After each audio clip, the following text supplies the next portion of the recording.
Les Romains se souciaient peu des abstractions farfelues comme calculer le poids de toutes les chèvres ayant jamais vécu sur Terre. Ce qui les intéressait, c'était le pouvoir.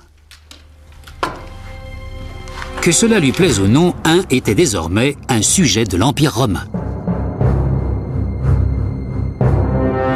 Il dut quitter le monde vertigineux des mathématiques abstraites pour s'atteler à des préoccupations plus terre-à-terre.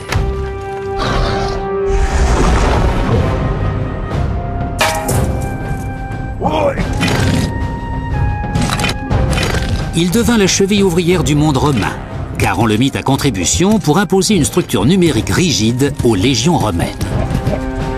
Il y avait 10 hommes dans une section, et 10 sections, donc 100 hommes, faisaient une centurie.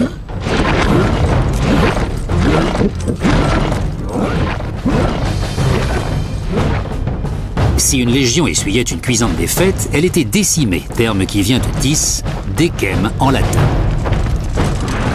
Quelles que soient les responsabilités individuelles, un soldat sur 10 était exécuté.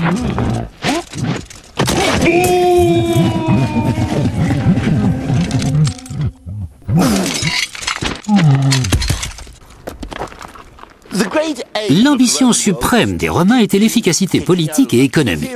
Les mathématiques théoriques, c'était pas leur truc. Remarquez, ça ne m'étonne pas. Les chiffres romains ne facilitent pas la tâche.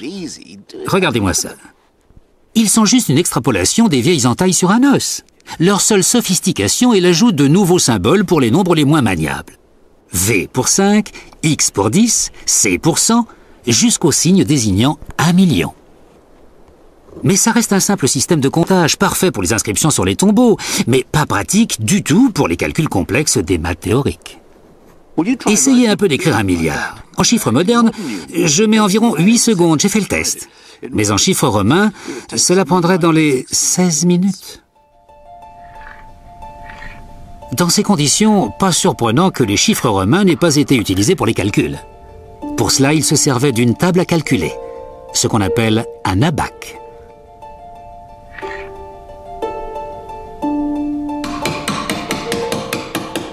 Les chiffres eux-mêmes ne servaient qu'à noter les résultats.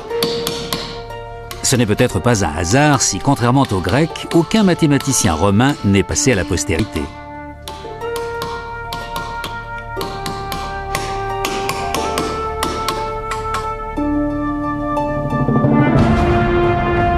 Rome étendit son pouvoir impérial et parallèlement son système numérique.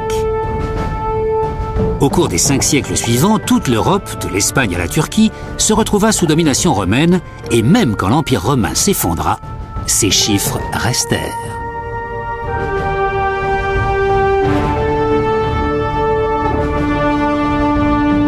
N'empêche, même le système numérique romain n'était pas indestructible.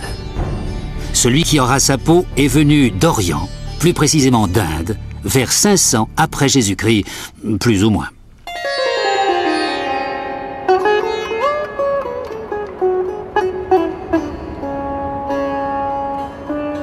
Un avait un cousin indien qui, depuis quelque temps déjà, vivait dans une atmosphère bien plus spirituelle.